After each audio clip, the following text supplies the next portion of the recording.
end of talking about what I'm talking about, and my camera crashed and I lost all of the footage from the video, so I am going to redo the video again, and that's okay. Hi guys, it's Avery, and today I am going to be doing a journaling prompts video for y'all. It's been a while since I've done one of these, and I really like doing these. I know you guys enjoy hearing about different journaling prompts, and so I have made a list of my top 10 favorite journaling prompts right now, and it was really hard to narrow down, but I did. So I'm going to share these with you guys, and if you have watched my journaling videos before, then you've probably heard some of these, if not most of these. But these are like what my favorites are pretty much always. I love to do these in just about every journal that I work in, because I think it's interesting to see how times have changed, how your ideas have changed, how your thoughts have changed. And so I really recommend doing all 10 of these, honestly, in every single new journal that you start, because in each season of life, no matter how far from each other or how near from each other, you will be interested and intrigued to see how you have changed and how times have changed, and all of these kind of can reflect that. So sorry if you hear noises in the background. My dogs are playing. They were sleeping the whole last video that I just filmed, and now they're up and playing, but I'm not about to stop this, so I'm just gonna continue on. So the first journaling prompt that I wrote down is monthly reflection. So I have actually made 2 videos, like journal with me type videos, the last 2 months, doing a monthly reflection, and I think that this is something that's really good to do. So much happens within 4 months. Literally, it's insane, and your life can literally change in a week. So doing a monthly reflection is just really good to see how your thoughts have changed and how times have changed and what you even learned in just a few weeks. And so it's good to reflect on each month. The second prompt that I wrote down is reasons to be happy, and I love this one. This one can be as simple or as deep as you want it to be. It can be something like, chocolate milk makes me happy, or it can be like, my friends giving me deep advice makes me happy because they have my back. Literally whatever it is, whatever you want it to be. And it can be like things that make you happy forever, it can be things that make you happy today, literally whatever you can think of. I think it's good to create a list of things that make you happy or things that you love, kind of thing, every single time you start a new journal, because this one will always change, and it's always interesting to go back and look through and see how times have changed. So the third journaling prompt that I love is bucket list. Let me know if you knew that I was going to include bucket list in this video, because if you watch my prompt videos, you know I include bucket list in just about all of them, because it's so important to have a bucket list. I freaking love bucket lists. I love lists of things that you want to do, and I love being able to mark off, because then you feel achieved. And then I love being able to dream, and I love being able to see what changes, because even though it's a bucket list, it doesn't have to stay the same forever, because as you change, your ideas change, and your dreams change, and your goals change. And so it's really cool to keep a list and see how that changes, but also to try and achieve these things. And then the fourth one, I wrote down in 5 or 10 years, ... and then I kind of wrote dream. So by that I mean, it's literally just talking about where you want to be in 5 or 10 years, whatever amount of years that you want to give yourself. Where do you want to be? And I know this one's kind of basic, and I don't want it to just be like, well, in 5 years I see myself married with kids. Like, that's good and all, but like, dream a little bit. Like, if you could do anything, what would you do? Because from there you can kind of tell yourself like, okay, maybe this is achievable. Maybe I can get here. What are the steps that I can take to get there? Or sometimes it's fun just to dream and know that it's a dream. Or sometimes it is fun to be practical, but also realizing that, okay, even though I'm trying to give myself some kind of plan, it's probably not going to work out the way that I want it to work out, because God works in mysterious ways, and He has a plan for you, and His plan for you is not always going to be the plan that you have for yourself, and that is okay. So it's good to plan things and to dream, but also it's good to realize that there are all these options that could happen, and whatever one you specifically want to happen may not happen the way that you expect it to, or at all. So I really like to do that. And then the fifth prompt is thankful for now.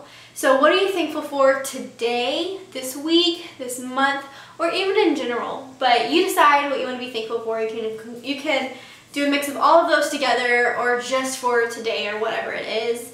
And by that I mean, like, if I were to talk about what I'm thankful for today, I would say Smoothie King, because it was a good pick-me-up, comfort meal in a stressful time today.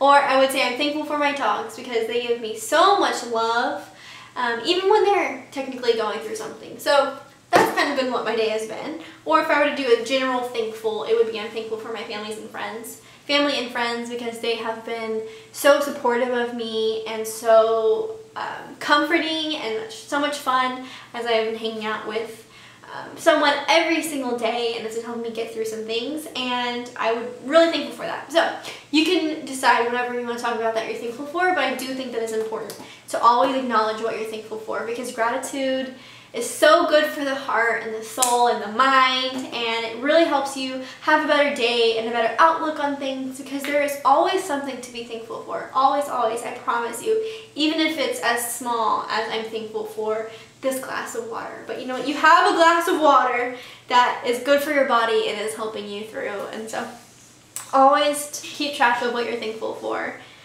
And then the sixth, I have favorites. So what are you liking right now? And this can be practical or this can be deep. So you can talk about all your favorite movies, songs, whatever you're into right now. Or it can be like your favorite person or your favorite activity to do right now or your favorite morning routine. Like, I don't know, whatever you want to talk about, but keep track of your favorite things, experiences, whatever, because that will change every single time you talk about it, and that's so much fun to me. And it's also nice just to talk about what you're into, because that's not always going to be around, it's not always going to be the same, and it kind of gets excited about it. But the next one, the seventh one, is Letter to Younger Self. So this one's pretty common, but I included it because I think it is so cool to write a letter to yourself. You can pick whatever age you want to write a letter to yourself. It could even be your current age, because when you're writing a letter to yourself, you I don't know, a lot of times it ends up being advice. You kind of think to yourself like you're writing a letter to someone else, and then it turns into advice, and a lot of times we can give great advice to our friends but never take that advice in return. And so when you're doing it to yourself, it's kind of interesting to be like, okay, I'm wise, so why can't I just trust this in myself? Like, when you're writing a letter to your younger self, it's kind of like, here's what I've been through, here's what I know, here's what I've learned, here's what you can take from what I've experienced, and you can even take that into your future. And it's just interesting to see how far you've come and how far you've grown and everything that you've learned.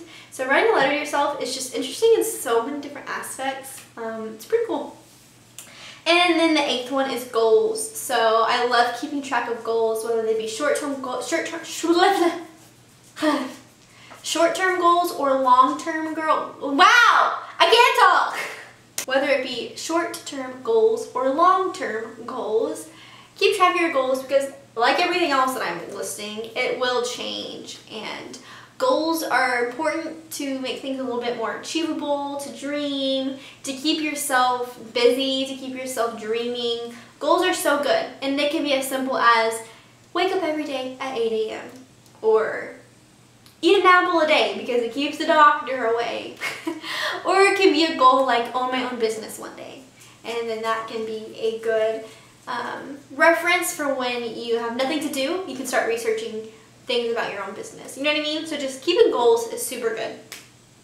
And then inspiration. Inspiration meaning write down what inspires you right now, whether it be a person, it can be a place, it can be a thing, whatever inspires you, keep track of that, because it also changes as you change. And keeping yourself inspired is what keeps yourself motivated, it keeps yourself happy. Like for me, I know nature, music, some people really inspire me, and I love to keep track of it, because whenever I'm feeling down or uncreative, not motivated, it's really nice. Sorry, dog just bumped the camera. It's really nice just to go look at my list of things that inspire me through whatever journal I wrote it in, and just kind of smile and go look at what inspires me, and then just feel rejuvenated or whatever the case may be. And then the 10th thing on my list, the very last thing that I thought of, is stream of consciousness. So this is not something that I came up with. If you watch any kind of journaling prompt video, this one's included a lot because it's just such a cool concept. It is such a cool idea. If you don't know what stream of conscious means, it's literally just when you get out blank paper and you write.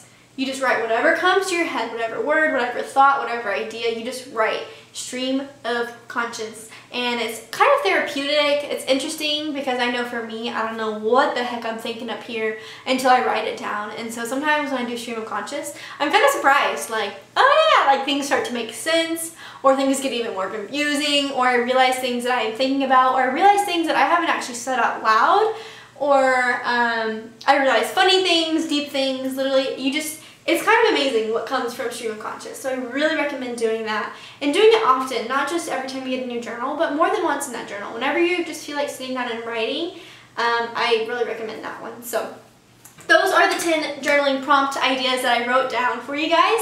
I really hope you guys enjoyed them. Let me know which one's your favorite, what are your favorites, and I'm really interested to talk about them with y'all. Thank you guys so much for listening and following me and supporting me. I love you all so, so much. You're all the sweetest, and I will talk to you guys in my next video. Bye.